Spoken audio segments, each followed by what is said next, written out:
Bienvenue sur Entreprendre avec succès, le podcast où nous explorons les secrets de la réussite professionnelle et personnelle. Je suis ravi de vous retrouver pour une nouvelle session de réflexion et de découverte sur la manière d'influencer, de motiver et de bâtir des relations puissantes dans notre quête d'entrepreneuriat. Aujourd'hui, nous plongerons dans les enseignements intemporels de Dale Carnegie, l'auteur du livre incontournable Comment se faire des amis et influencer les autres. Ensemble, nous découvrirons comment ces principes peuvent transformer vos interactions professionnelles et vous aider à créer un impact positif. Alors, préparez-vous pour un épisode riche en stratégies concrètes pour améliorer vos compétences relationnelles et entreprendre avec succès. Introduction. Dale Carnegie commence le livre en expliquant pourquoi il a écrit cet ouvrage, offrir aux lecteurs des outils pratiques pour exceller dans leurs relations professionnelles et personnelles. Selon lui, les compétences techniques sont importantes, mais le succès dépend largement de la capacité d'une personne à se connecter avec les autres. Partie 1. Technique fondamentale pour traiter avec les gens. Principe 1. Ne critiquez, ne condamnez, ni ne vous plaignez. La critique provoque souvent des ressentiments et ne mène pas à des changements positifs. Au lieu de critiquer, Carnegie recommande la compréhension, l'encouragement et le respect pour établir une atmosphère de coopération. Exemple, Julia, une responsable d'équipe, remarque que l'un de ses collaborateurs a commis une erreur sur un rapport important. Au lieu de critiquer ouvertement, elle se concentre sur les aspects positifs du travail et demande calmement à l'employé de revoir le rapport en l'aidant à identifier les corrections à apporter. Cette approche maintient un climat positif et encourage l'amélioration. Analyse, la critique directe provoque une réaction défensive qui crée des barrières relationnelles. C'est un mécanisme d'autoprotection psychologique. En évitant ces comportements, nous encourageons un climat d'ouverture. La critique constructive doit être formulée de manière à favoriser la croissance et non la culpabilisation. Adopter cette attitude demande de la patience et de l'empathie, mais génère un environnement où chacun se sent en sécurité pour évoluer. Principe 2. Exprimer une appréciation honnête et sincère. Les gens ont soif de reconnaissance. Les compliments sincères et l'appréciation peuvent renforcer les relations et encourager des comportements positifs. Exemple, Marc, un chef d'entreprise, félicite son équipe pour sa récente campagne marketing réussie, mettant en avant les efforts individuels de chacun. Cette appréciation sincère motive davantage l'équipe, qui se sent valorisée et prête à relever de nouveaux défis. Analyse, les gens désirent être valorisés pour leurs contributions. Cependant, les compliments doivent être authentiques pour avoir un impact positif. Les flatteries vides, au contraire, peuvent être perçues comme manipulatrices. Une appréciation sincère reconnaît le travail et l'effort, renforçant ainsi la motivation intrinsèque et l'estime de soi. Principe 3. Éveiller un désir ardent chez votre interlocuteur. Comprendre les intérêts de l'autre et présenter ses idées en lien avec ses objectifs encourage une collaboration plus enthousiaste. Exemple, Rachel, une directrice des ventes, sait que son équipe souhaite plus de flexibilité dans les horaires. Elle propose donc un nouveau programme qui offre des heures de travail flexibles en échange d'une meilleure performance, incitant ses collaborateurs à donner le meilleur d'eux-mêmes. Analyse, pour influencer les autres, il est crucial de comprendre leur motivation. Plutôt que de chercher à convaincre ou à forcer les gens à agir contre leur volonté, aligner notre vision avec leurs aspirations suscite une adhésion naturelle. Cela repose sur la capacité d'empathie et la compréhension des objectifs des autres. Partie 2. 6 moyens de gagner la sympathie des autres. Principe 1. Intéressez-vous sincèrement aux autres. La vraie sympathie implique un intérêt authentique. Apprendre les noms, comprendre les aspirations et montrer un intérêt réel renforce les relations. Exemple, David apprend que son collègue aime le jardinage. Lors de leur pause café, il prend le temps de poser des questions sur les différentes plantes et fleurs, montrant un intérêt authentique pour le passe-temps de son collègue. Cette interaction simple crée un lien de confiance. Analyse, les relations sincères reposent sur un intérêt authentique. Dans un monde où beaucoup de communications sont superficielles, prendre le temps de connaître vraiment les gens permet de créer des liens plus profonds. Cela demande de cultiver l'écoute active et de se débarrasser de tout agenda caché. Principe 2. Souriez. Un sourire sincère peut créer une atmosphère positive et inviter les autres à se rapprocher de vous.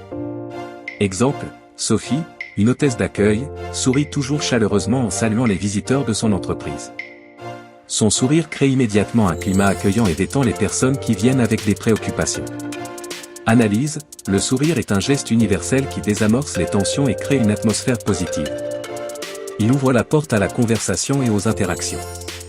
Psychologiquement, il signale la bienveillance et rend les autres plus réceptifs. Principe 3. Rappelez-vous que le nom d'une personne revêt pour elle une grande importance. En utilisant le nom d'une personne dans les conversations, on lui montre de l'importance et de la considération. Exemple, en rencontrant de nouveaux clients, Thomas prend soin d'utiliser leur nom régulièrement dans la conversation, ce qui instaure rapidement un climat de respect et d'attention personnalisée. Analyse, le nom d'une personne est profondément lié à son identité. L'utiliser crée un sentiment de reconnaissance et d'attention personnelle. Cette simple pratique établit une connexion et permet à la personne de se sentir considérée. Principe 4. Soyez un bon auditeur. Encouragez les autres à parler d'eux-mêmes. Poser des questions ouvertes et écouter attentivement les réponses aide à comprendre les autres et renforce les liens. Exemple, Lisa pose des questions ouvertes à son nouveau collègue lors d'un déjeuner d'équipe, l'encourageant à parler de ses expériences passées. En écoutant attentivement, elle apprend comment il peut contribuer au projet en cours. Analyse, l'écoute active crée un espace pour que les autres s'expriment librement. Cela démontre un respect sincère pour leur point de vue. En encourageant l'expression personnelle, on donne également à l'autre la possibilité de clarifier ses idées, favorisant une meilleure compréhension. Principe 5. Parler de ce qui intéresse les autres. Pour capter l'attention de quelqu'un, il est essentiel de trouver ses centres d'intérêt et d'en parler. Exemple, lors d'une rencontre avec des partenaires commerciaux, John aborde les sujets liés aux tendances du marché qui les passionnent. Ces discussions créent une atmosphère d'échange et d'intérêt mutuel. Analyse, aborder des sujets qui intéressent véritablement les gens montre que l'on prête attention à leurs besoins et désirs. Cela implique de se mettre à leur place et de faire l'effort de s'intéresser à leur centre d'intérêt. C'est un moyen puissant de montrer de l'empathie. Principe 6, faites sentir aux autres leur importance, et faites-le sincèrement. Faire comprendre aux autres leurs valeurs les rend plus enclins à s'engager positivement. Exemple, Maria, une manager, remercie l'un de ses collaborateurs pour ses idées innovantes lors d'une récente réunion. Elle met en avant la valeur de ses contributions, renforçant sa confiance et son sentiment d'importance au sein de l'équipe. Analyse, reconnaître l'importance d'une personne, et le faire sincèrement, renforce leur estime de soi. Cela motive les gens à donner le meilleur d'eux-mêmes. Les encouragements doivent être ciblés et spécifiques pour éviter la superficialité. Partie 3, comment persuader les autres. Principe 1, éviter les disputes. Les disputes ne mènent souvent nulle part. Il vaut mieux reconnaître les points de vue divergents et chercher des compromis. Exemple, lors d'un différend sur un contrat, Paul reconnaît la perspective du client, en évitant un conflit. Il propose un compromis qui répond aux deux parties, créant une situation gagnant-gagnant. Analyse, les disputes sont rarement productives, car elles suscitent une résistance psychologique chez l'autre personne. Plutôt que de chercher à « gagner » l'argument, il est préférable de comprendre l'autre point de vue et de rechercher un compromis ou une solution créative qui satisfait les deux parties. Principe 2, respectez l'opinion de l'autre et ne lui dites jamais qu'il a tort. Dire à quelqu'un qu'il a tort le pousse à se défendre. Respecter ses opinions, même si elles sont différentes, permet un dialogue constructif. Exemple, Claire et son collègue ne sont pas d'accord sur la stratégie marketing. Plutôt que de dire qu'il a tort, elle exprime sa compréhension de son point de vue avant de présenter calmement ses propres arguments. Analyse, dire à quelqu'un qu'il a tort est perçu comme une attaque directe contre son ego, menant à des réactions défensives. Respecter l'opinion de l'autre permet d'engager un dialogue ouvert. Les opinions divergentes peuvent souvent coexister lorsque le respect mutuel est établi. Principe 3, admettez vos erreurs rapidement et franchement. Reconnaître ses erreurs permet de désamorcer les conflits et de gagner le respect des autres. Exemple, Julie admet qu'elle a mal compris un point important lors d'une réunion. En reconnaissant ouvertement son erreur, elle dissipe les tensions et ouvre la voie à un dialogue honnête. Analyse, admettre ses erreurs démontre de l'intégrité et de l'humilité. Cela élimine le besoin pour les autres de pointer nos défauts, permettant ainsi de résoudre les problèmes de manière plus collaborative. Principe 4, commencez par des questions auxquelles votre interlocuteur répondra « oui ». En débutant une conversation par des questions où l'autre répondra favorablement, on crée une atmosphère positive et propice à la coopération. Exemple, avant de proposer un nouveau plan, Alex pose des questions sur les objectifs communs. En obtenant des réponses positives, il crée un terrain favorable pour présenter son idée. Analyse, les gens sont plus enclins à accepter des propositions après avoir répondu positivement à des questions simples. Cela crée un élan psychologique favorable. Cette technique de « oui-oui » favorise l'adhésion en engageant d'abord les gens dans des points sur lesquels ils sont d'accord. Principe 5. Laissez les autres parler davantage. Permettre à l'autre de s'exprimer pleinement aide à mieux comprendre ses préoccupations. Exemple, Michel demande à ses partenaires commerciaux de parler de leurs objectifs, en écoutant activement leurs attentes. Cela l'aide à adapter sa présentation pour répondre à leurs besoins.